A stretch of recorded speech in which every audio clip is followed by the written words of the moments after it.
জাতীয় নাগরিক পার্টির আহ্বায়ক নাহিদ ইসলাম বলেছেন, প্রশাসন অনেক জায়গায় বিএনপির পক্ষে কাজ করছে এবং এ ধরনের প্রশাসনের অধীনে নির্বাচন করা সম্ভব নয়।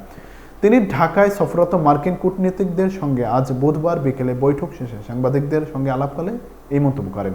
বৈঠক শেষে কূটনীতিকদের সঙ্গে কি আলোচনা হয়েছে এমন প্রশ্নে নাহিদ ইসলাম জানান, সংস্কার বিষয়ে আমরা যেসব প্রস্তাবনাগুলো সংস্কার কমিশনে দিয়েছি সেগুলো কথা বলেছি।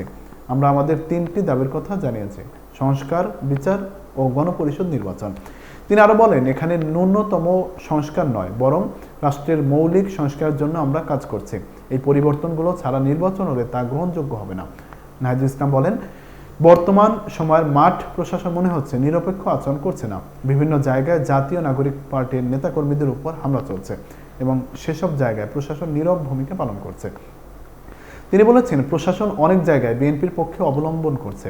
মাঠ পর্যায়ে যেসব জায়গায় চাঁদাবাজি চলছে সেসব জায়গাতেও প্রশাসন নীরব ভূমিকা পালন করছে।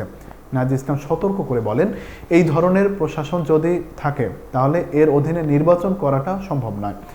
লেভেল প্লেইং ফিল্ড নিশ্চিত করতে হবে, আর এর জন্য প্রয়োজন নিরপেক্ষ প্রশাসন, আমলাতন্ত্র এবং পুলিশ।